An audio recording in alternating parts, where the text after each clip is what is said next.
छत्तीसगढ़ विधानसभा के शीतकालीन सत्र का दूसरा दिन शोक के माहौल में शुरू हुआ।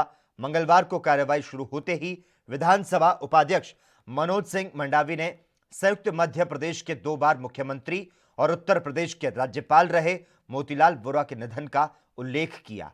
उन्होंने कहा, उनके निधन से छत्तीसगढ़ ही नहीं देश की अपूर्णीय क्षति है। मुख्यमंत्री भूपेश बघेल समेत सत्ता पक्ष और विपक्ष के विधायकों ने अपनी स्मृतियों में बसी मोतीलाल वोरा की छवि को साझा किया और बाद में 2 मिनट का मौन रखते हुए प्रदेश के सबसे बुजुर्ग राजनेता को श्रद्धांजलि दी। श्रद्धांजलि सभा के बाद सदन की कार्यवाही आज दिन भर के लिए स्थगित कर दी गई। सदन में श्रद्धांजलि देते हुए मुख्यमंत्री भूपेश बघेल ने कहा, जब से होश संभाला तब से वोरा जी को देख रहे थे, उनकी राजनीति को देखकर काम करता रहा। वे सुबह से देर रात तक काम करते रहते, बल्कि रात में भी उसी ताजगी के साथ काम करते थे। उनके निधन से ऐसे राजनीतिक शून्यता पैदा हुई जिसे भर पाना मुश्किल है।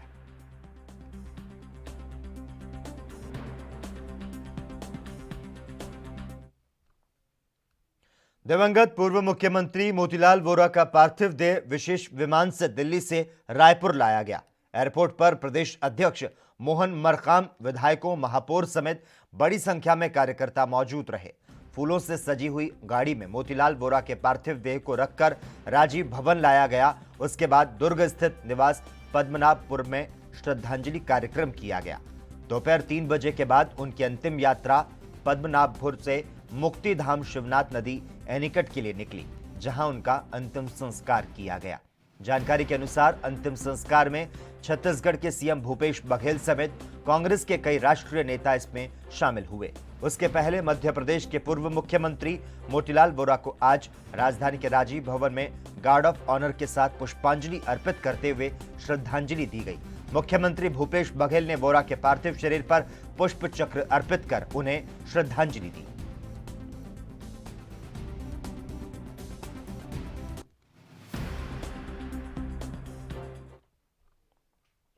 मध्य प्रदेश के मुख्यमंत्री शिवराज सिंह चौहान की अध्यक्षता में कैबिनेट की बैठक हुई। बैठक में इंदौर, जबलपुर और दमोह में प्राइवेट यूनिवर्सिटी खोलने के प्रस्ताव को मंजूरी दे दी है।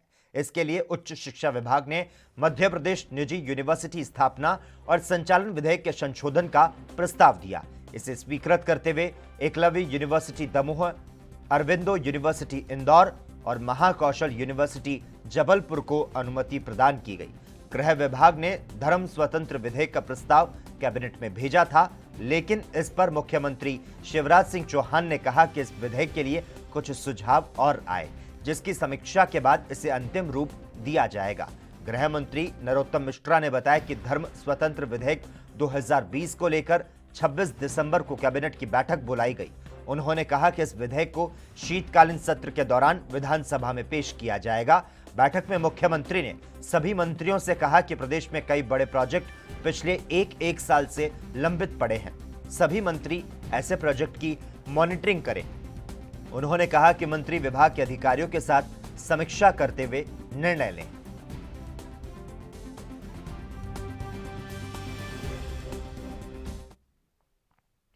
चुनावी रणनीतिकार प्रशांत किशोर ने बंगाल में चुनाव को लेकर बीजेपी पर तंज कसा था। अब उन पर बीजेपी हमलावर हो चुकी है। मध्य प्रदेश के कैबिनेट मंत्री नरोत्तम मिश्रा ने भी उन पर जमकर निशाना साधा।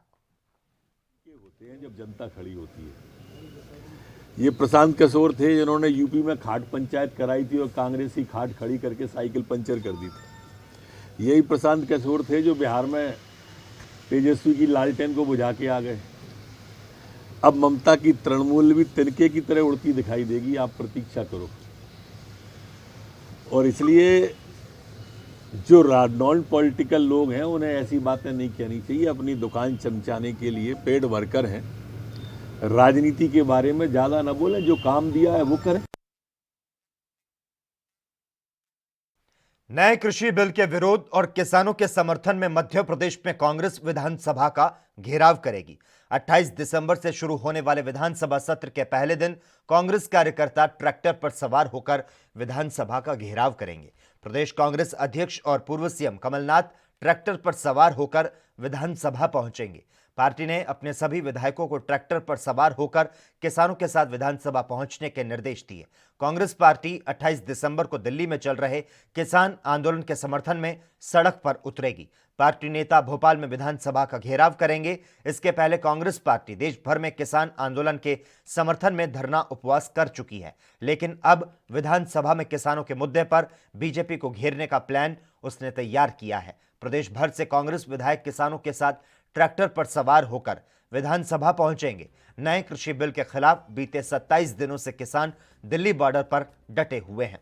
मध्य प्रदेश में बीजेपी सरकार ने नए बिल के समर्थन में सम्मेलन किए। प्रदेश में मुरैना सहित कई जिलों से किसान उस आंदोलन में शामिल होने दिल्ली गए, लेकिन उसके सिवा कहीं और से किसानों की कहीं कोई बड़ी हलचल या विरोध नहीं। कांग्रेस किसानों की ऐसी खामोशी को खत्म करने की कोशिश में जुटी है और यही कारण है कि कांग्रेस अब अपने विधायकों को सड़क पर उतार रही है।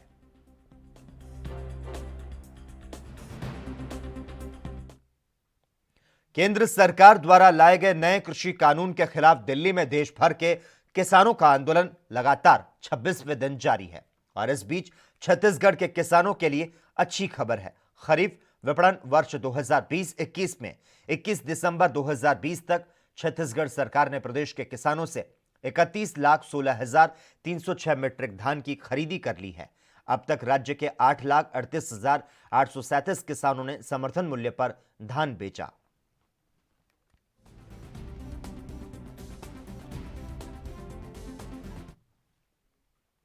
मध्य प्रदेश के रीवा में अपराधियों का खौफ दिन प्रतिदिन बढ़ता जा रहा है। अपराधियों के द्वारा आम नागरिकों को निशाना बनाकर उनके साथ मारपीट और लूटपाट करना आम सी बात हो चुकी है। पूरे जिले में ऐसे सैकड़ों मामले सामने आ रहे हैं। कुछ ऐसा ही मामला रीवा जिले के मनगवा थाना के अंतर्गत है, जहां पर आलमगंज निवासी प्रभात पांडे उर्फ राहुल, जो कि अपने किसी कार्य से मनगवा की ओर जा रहा था, उसी दौरान रास्ते में घात लगाए बैठे आरोपियों ने पीड़ित के ऊपर हमला कर दिया। हमले में पीड़ित को गंभीर चोटें आई, जिस पर पीड़ित के द्वारा मनगवा थाने में एफआईआर दर्ज करवाई गई। एफआईआर दर्ज होने के बावजूद आरोपी खुलेआम घूम रहे हैं।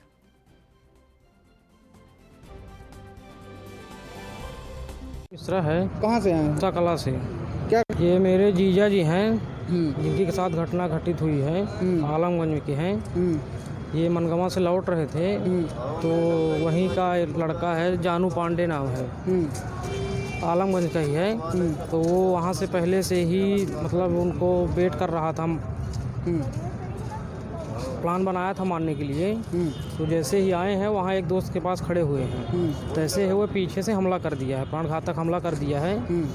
और हमला करने के बाद वहाँ जब लोग आए तो वहाँ से भागने की कोशिश किया, बोला आज तो बच गए हो पर अगली बार जान से मार दूंगा। कि सर में चोट लगी है। इस तारीख को घटना घटित हुई थी 3 साढ़े 3 बजे के लगभग। जी, मनगवा थाने से भी बोले हैं कि मेडिकल आ जाए तो उसके बाद कार्रवाई करेंगे। अब आप क्या चाहते हैं? हम उसके ऊपर कार्रवाई चाहते हैं कि कड़ी से कड़ी कार्रवाई की जाए मुजरिम को। घटना कब की है? घटना ये 19 तारीख की है, 4 बजे, साढ़े 3-4 बजे की। अगली खबर मध्य प्रदेश के शिवपुरी से है, जहां पर गोपालपुर के करियारा गांव में ग्रामीण यांत्रिकी सेवा से 2 चेक डैम मनरेगा के अंतर्गत 30-30 लाख के मंजूर किए थे, जिसे विभाग के द्वारा बनाया जाना था। लेकिन एक प्राइवेट ठेकेदार ने बिना किसी विभागीय अनुमति के इन दोनों चेक डैम का निर्माण तय किए स्थान से 1 किलोमीटर दूर निर्माण करा दिया। बिना परमिशन के ठेकेदार द्वारा बनाए गए चेक डैम का निर्माण कार्य कई सवाल खड़े करता है। अब सूत्रों की माने तो RES ने ठेकेदार द्वारा बनाए गए अवैध निर्माण के भुगतान की तैयारी कर ली, तो वहीं RES विभाग के द्वारा बनाए जा रहे चेक डैम एवं रोड के निर्माण कार्यों में भारी अनियमितता बरती जा रही है। दरअसल इन चेक डैम का निर्माण प्रधानमंत्री की महत्वाकांक्षी योजना मनरेगा के अंतर्गत किया जा रहा है, लेकिन RES विभाग के अधिकारियों द्वारा मजदूरों को कार्य न देते हुए मशीनों से कार्य कराया जा रहा है, जिससे गरीब मजदूर वर्गों को इन योजनाओं का लाभ नहीं मिल पा रहा। ये बात बिल्कुल सही है कि ये जो हम लोगों के जो सैंक्शन हुए हैं, ये बेसिकली मनरेगा मद से सैंक्शन हुए थे और इसमें कोई कॉन्ट्रैक्टर कोई इन्वॉल्व इसमें नहीं होना था, ऐसा कोई टेंडर या कोई एग्रीमेंट इसका होना भी नहीं था। और जो आजकल जो भी अपने एस्टिमेशन किए जाते हैं मनरेगा में जो भी एस्टिमेशन किए जाते हैं उनको साइट का जो जियो टैग किया जाता है, यानी लोकेशन पहले से ही पॉइंट आउट किया जाती है, उस लोकेशन को हम लोग बदल नहीं सकते।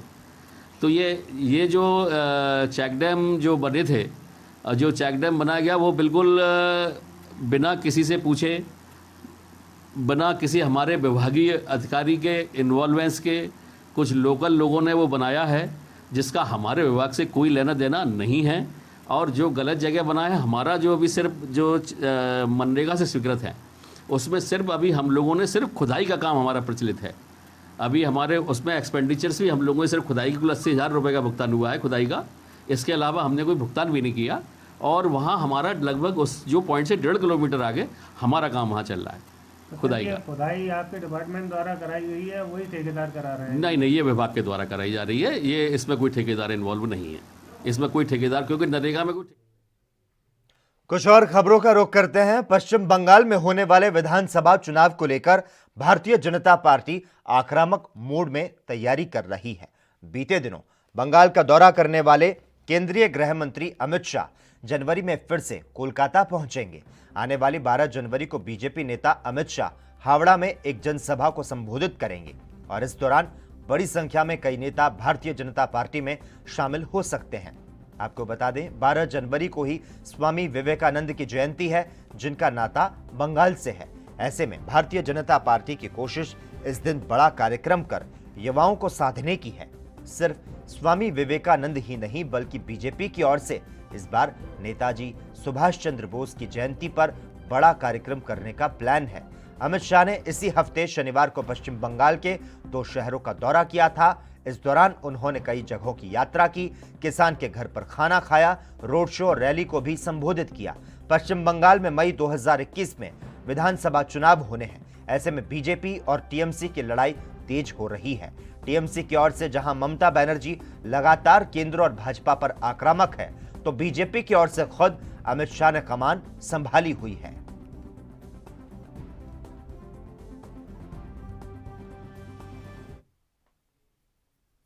पश्चिम बंगाल के मुख्यमंत्री ममता बनर्जी ने प्रेस कॉन्फ्रेंस करते हुए केंद्र सरकार पर हमला किया। ममता बनर्जी ने कहा कि बंगाल दौरे के वक्त गृह मंत्री अमित शाह ने पश्चिम बंगाल की गलत तस्वीर को पेश किया। बीजेपी के राजनीतिक हिंसा के आरोपों का जवाब देते हुए ममता बनर्जी ने कहा कि राज्य में राजनीतिक हिंसा में कमी आई। ममता बनर्जी ने कहा कि आत्महत्या को राजनीतिक हत्या करार दे दिया जाता है। ममता ने कहा कि बीजेपी पति पत्नी के झगड़े को भी राजनीतिक झगड़ा बना देती है। पश्चिम बंगाल के मुख्यमंत्री ममता बनर्जी ने कहा कि पश्चिम बंगाल कई मानकों पर केंद्र के आंकड़ों से अच्छा प्रदर्शन कर रहा है। उन्होंने कहा कि बंगाल 100 दिनों का काम देने में ग्रामीण आवास, ग्रामीण सड़क, ई टेंडरिंग और ई गवर्नेंस में नंबर 1 है।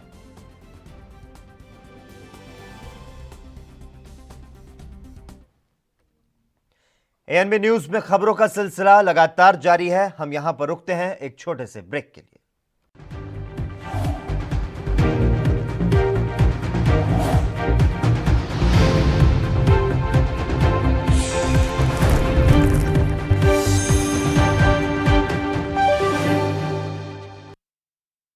क्या आप दुबले पतले कमजोर हैं? आपकी सेहत नहीं बनती, भूख कम लगती है, वजन नहीं बढ़ता।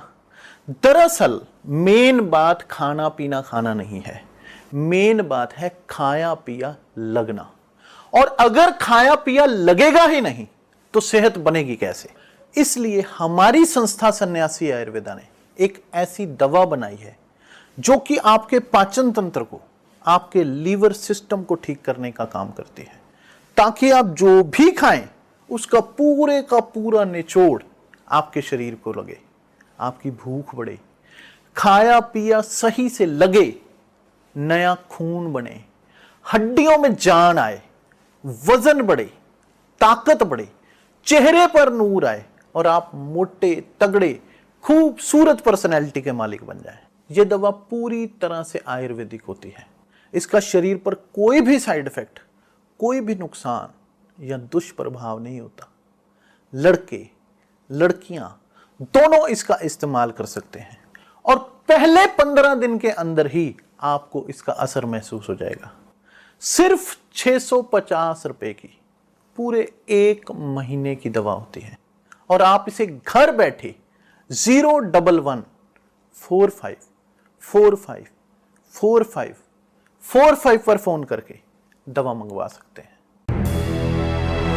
लखनऊ से लेकर चंडीगढ़ तक, मुंबई से लेकर रायपुर तक, क्या है राजनीति की हलचल, क्या है समाज का मिजाज।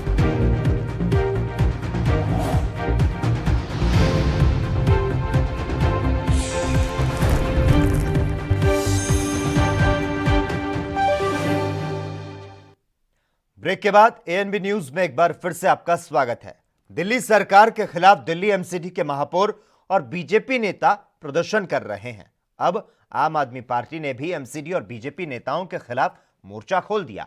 दिल्ली सरकार के विधायकों ने एमसीडी को लेकर प्रदर्शन और नारेबाजी की और दिल्ली सरकार के सभी विधायकों ने अपनी अपनी विधानसभा में एमसीडी के घोटाले को लेकर सीबीआई जांच की मांग की।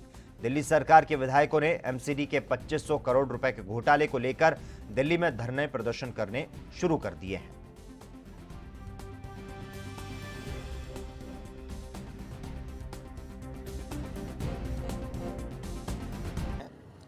एमसीडी भ्रष्टाचार का गड्ढा बन गया है।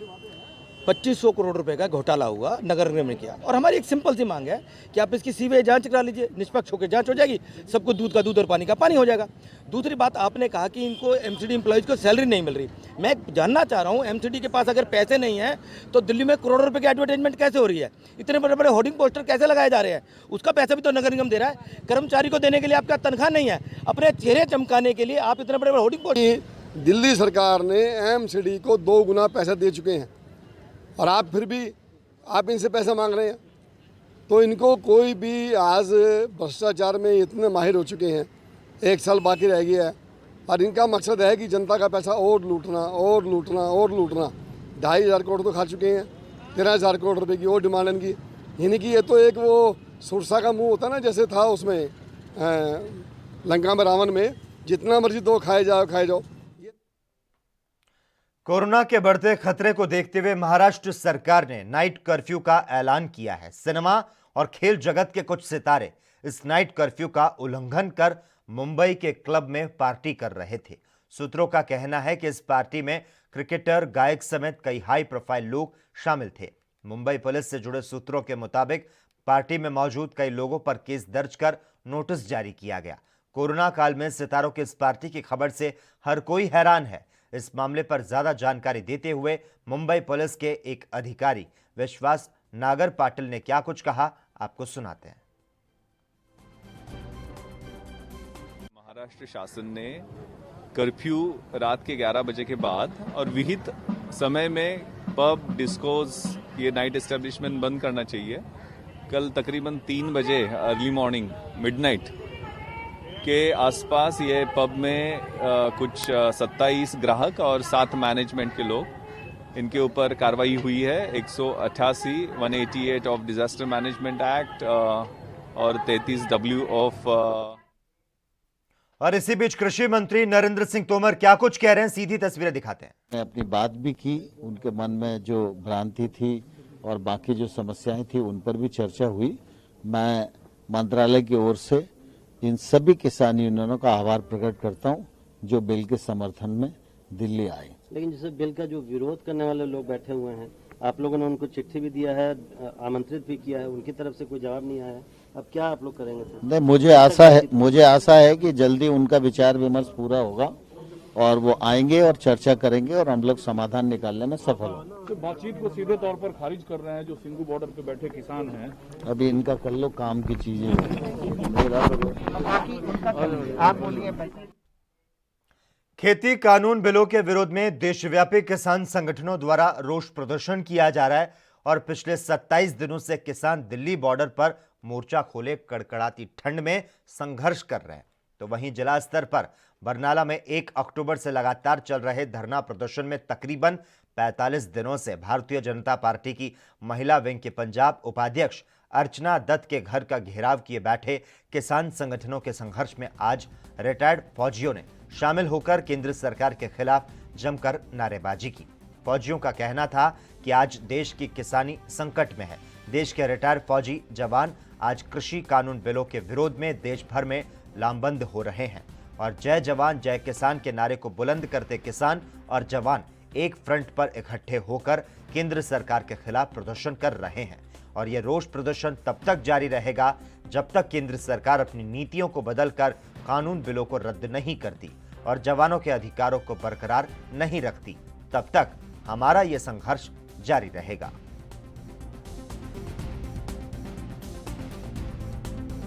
ਇਹ ਜੀ ਅਸੀਂ ਜਿਹੜੇ ਇੱਥੋਂ ਭਾਜਪਾ ਦੇ ਆਗੂਆਂ ਦੇ ਘਰਾਂ ਦੇ ਮੂਹਰੇ ਬੈਠੇ ਆਂ, ਘਰ ਘੇਰੇ ਹੋਏ ਨੇ, ਇਹ ਅਸੀਂ ਇਹ ਮੰਨਦੇ ਆਂ ਇਹ ਬੀਜੇਪੀ ਦੀਆਂ ਜੜ੍ਹਾਂ ਨੇ। ਇੱਥੋਂ ਹੀ ਇਹ ਜਿਹੜੇ ਲੋਕ ਨੇ ਇਹ ਉਹਨਾਂ ਨੂੰ ਆਗੂਆਂ ਨੂੰ ਇੱਥੇ ਬੁਲਾਉਂਦੇ ਨੇ, ਹੋਰ ਕਰਦੇ ਨੇ। ਅਸੀਂ ਇੱਥੋਂ ਬੀਜੇਪੀ ਦਾ ਜਮੀ ਖਾਤਮਾ ਕਰਨ ਦੀ ਖਾਤਰ ਕਿੰਨੇ ਹੀ ਧਰਨਿਆਂ ਦੀ ਬਦੌਲਤ ਹੈ ਜਿਹੜੇ ਬੀਜੇਪੀ ਦੇ ਆਗੂ ਨੇ ਅਸਤੀਫਾ ਦੇ ਕੇ ਗਏ ਨੇ। ਜਦੋਂ ਇੱਥੇ ਵਿਰੋਧ ਪ੍ਰਦਰਸ਼ਨ ਆ, ਲੋਕਾਂ ਦਾ ਗੁੱਸਾ ਹੈਗਾ ਵੀ ਇਹ ਘਟੀਆ ਬੰਦੇ ਦਾ, ਘਟੀਆ ਸਰਕਾਰਾਂ ਦਾ ਸਾਥ ਦੇ ਰਹੇ ਨੇ, ਤਾਂ ਕਰਕੇ ਅਸੀਂ ਇਹਨਾਂ ਦਾ ਇੱਥੋਂ ਵਿਰੋਧ ਕਰ ਰਹੇ ਹਾਂ। ਇਹਨਾਂ ਨੂੰ ਸਮਾਜਿਕ ਬਾਈਕਾਟ ਕਰਨ ਦੇ ਖਾਤਰ ਲੋਕਾਂ ਦੇ ਵੀ ਇਹਨਾਂ ਦਾ ਲੋਕ ਸਮਾਜਿਕ ਬਾਈਕਾਟ ਕਰਨ। ਜਿੰਨਾ ਮਰਜ਼ੀ ਜੀ ਇਹ ਜਿੰਨਾ ਸੰਘਰਸ਼ ਲੰਮਾ ਜਾ ਰਿਹਾ ਉਹਦੇ ਵਿੱਚ ਇਹ ਮੋਦੀ ਸਰਕਾਰ ਘਾਟੇ ਦੇ ਵਿੱਚ ਜਾ ਰਹੀ ਆ। ਲੋਕ ਨੇ ਜਿਹੜਾ ਵੀ ਕੋਈ ਜੇ ਤਬਕਾ ਬਚਿਆ ਹੋਇਆ ਨਾਲ ਰਲਣ ਤੋਂ ਉਹ ਸਾਡੇ ਨਾਲ ਰਲ ਰਿਹਾ, ਕੋਈ ਵੀ ਇਹੋ ਜਿਹਾ ਹਿੱਸਾ ਨਹੀਂ। ਜੇ ਕੋਈ ਰਹਿੰਦਾ ਵੀ ਹੈ ਤਾਂ ਲੋਕ ਵੱਧ ਚੜ ਕੇ ਸ਼ਹਿਰਾਂ ਦੇ ਕੀ ਆਪ ਮਹਾਰੇ ਬਰਨਾਲਾ ਸ਼ਹਿਰ ਦੇ ਵਿੱਚੋਂ, ਮੈਂ ਬਰਨਾਲੇ 'ਚ ਹੀ ਰਹਿੰਦੀ ਹਾਂ, ਸਾਡੇ ਗੁਆਂਢੀ ਨੇ 1-2 ਗੱਡੀਆਂ ਹਰ ਰੋਜ਼ ਦਿੱਲੀ ਨੂੰ ਜਾ ਰਹੀਆਂ ਨੇ। ਇਹ ਸੋਚਦਾ ਵੀ ਜਿੰਨਾ ਲੰਮਾ ਜਾ ਰਿਹਾ ਸਾਡਾ ਜਿਹੜਾ ਨੌਜਵਾਨ ਉੱਥੇ ਗਿਆ ਵਾ ਉਹਨੇ ਆਗੂ ਬਣ ਕੇ ਨਿਕਲਣਾ ਉੱਥੋਂ। ਅਸੀਂ ਮੋਦੀ ਦਾ ਧੰਨਵਾਦ ਕਰਦੇ ਹਾਂ ਵੀ ਸਾਡੀ ਜਿਹੜੀ ਜ਼ਮੀਰ ਆ, ਸਾਡਾ ਜਿਹੜਾ ਮੂਲ ਆ, ਅਸੀਂ ਉਹਨੂੰ ਪਛਾਣ ਲਿਆ ਵੀ ਉਹਨੇ ਕਾਲੇ ਕਾਨੂੰਨ ਲਿਆਂਦੇ ਨੇ। ਨਹੀਂ ਰੱਦ ਕਰਦਾ ਤਾਂ ਅਸੀਂ ਇੱਥੇ ਤਾਂ ਉਹਨੂੰ ਬਣ ਦਿੰਦੇ, ਚਾਹੇ ਸੰਘਰਸ਼ 6 ਮਹੀਨੇ ਚੱਲ ਜੇ, ਸਾਲ ਚੱਲ ਜੇ, ਚਾਹੇ 2024 ਤੱਕ ਚੱਲ ਜੇ। ਜਿਹੜੇ ਲੋਕ ਨੇ ਪਿੱਛੇ ਨਹੀਂ ਹਟਣਗੇ। ਮੋਦੀ ਦਾ ਇਹ ਭੁਲੇਖਾ ਹੈਗਾ ਵੀ ਲੋਕ ਪਾੜ ਜਾਣਗੇ, ਜਥੇਬੰਦੀਆਂ ਪਾੜ ਜਾਣਗੀਆਂ ਜਾਂ ਲੋਕ ਅੱਕ ਥੱਕ ਜਾਣਗੇ। ਅੱਜ ਜਿਹੜਾ ਪੋਹ ਦਾ ਮਹੀਨਾ ਗਾ, ਚਾਹੇ ਠੰਡ ਬੇਸ਼ੱਕ ਪੈਂਦੀ ਆ, ਪਰ ਸਾਡੇ ਕੋਲ ਇਤਿਹਾਸ ਆ ਸਾਡੇ ਸਾਹਿਬਜ਼ਾਦਿਆਂ ਦਾ, ਜਿਹੜੇ ਅੱਜ ਦੇ ਦਿਨ ਵੀ ਚਮਕੌਰ ਸਾਹਿਬ ਦੇ ਵਿੱਚ ਸ਼ਹੀਦ ਹੋਏ ਨੇ। ਸਾਡੀ ਮਾਤਾ ਗੁਜਰੀ ਨੇ ਵੀ ਆ ਮਹੀਨੇ ਦੇ ਵਿੱਚ ਠੰਡੇ ਬੁਰਜ ਦੇ ਵਿੱਚ ਕੈਦ ਕੱਟੀ ਆ। ਸਾਡੇ ਗਦਰੀ ਬਾਬਿਆਂ ਦਾ ਵੀ ਜਿਹੜਾ ਮਹੀਨਾ ਜਹਾਜ਼ ਆ ਕਾਮਾ ਗਾਟਾ ਮਾਰੂ ਉਹ ਵੀ ਸਮੁੰਦਰ ਦੇ ਵਿੱਚ ਖੜਾ ਰਿਹਾ। ਸਾਡੇ ਕੋਲੇ ਬਹੁਤ ਅਮੀਰ ਇਤਿਹਾਸ ਆ।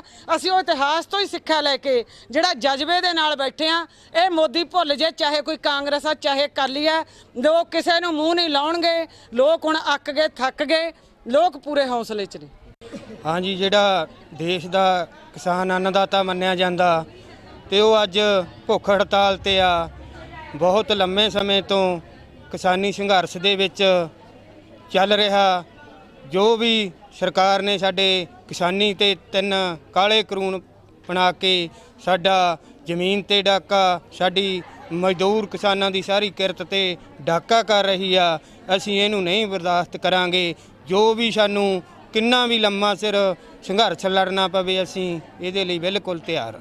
ਇਹ ਜੀ ਪੂਰਾ ਜਦੋਂ ਪਹਿਲਾਂ ਤੋਂ ਨਾਰਾ ਹੀ ਆਪਣਾ ਜੈ ਜਵਾਨ ਜੈ ਕਿਸਾਨ, ਦੋਨੇ ਹੀ ਦੇਸ਼ ਦੇ ਕਿਸਾਨ ਅੰਨਦਾਤਾ ਇਹ ਸੁਰੱਖਿਆ ਕਰ ਰਹੇ ਨੇ ਆਪਣੇ ਬਾਰਡਰਾਂ ਤੇ। ਇਹ ਨਾਰਾ ਪਹਿਲਾਂ ਤੋਂ ਹੀ ਆਪਣਾ ਬੁਲੰਦਾ ਜੈ ਜਵਾਨ ਜੈ ਕਿਸਾਨ। ਦੇਖੋ ਜੀ, ਅੱਜ ਜਿਹੜਾ ਦੇਸ਼ ਦਾ ਫੌਜੀ ਹੈ, ਸਾਬਕਾ ਫੌਜੀ ਹੈ, ਉਹਨਾਂ ਨੇ ਰੀਅਲਾਈਜ਼ ਕਰ ਲਿਆ ਕਿ ਜਦੋਂ ਸਰਕਾਰ ਇਹਨਾਂ ਕਾਰਪੋਰੇਟ ਘਰਾਣਿਆਂ ਲਈ ਕਿਸਾਨਾਂ ਦੇ ਹੱਕਾਂ ਦੇ ਉੱਤੇ ਡਾਕਾ ਮਾਰ ਸਕਦੀ ਹੈ ਤਾਂ ਕੱਲ ਨੂੰ ਇਹ ਜਵਾਨਾਂ ਦੇ ਹੱਕਾਂ ਦੇ ਉੱਤੇ ਵੀ ਡਾਕਾ ਮਾਰੇਗੀ। ਸੋ ਅੱਜ ਜਿਹੜਾ ਦੇਸ਼ ਦਾ ਜਵਾਨ ਹੈ ਉਹ ਕਿਸਾਨਾਂ ਦੀ ਜਿਹੜੀ ਸੰਘਰਸ਼ ਹੈ ਉਹਦੇ ਲਈ ਲਾਮਬੰਦ ਹੋ ਰਿਹਾ ਹੈ। ਔਰ ਮੈਂ टिकरी बॉर्डर पे जाके और इसी के साथ ही इस वक्त के बुलेटिन में बस इतना ही। तमाम अहम खबरों के लिए लगातार आप देखते रहिए ANB न्यूज़।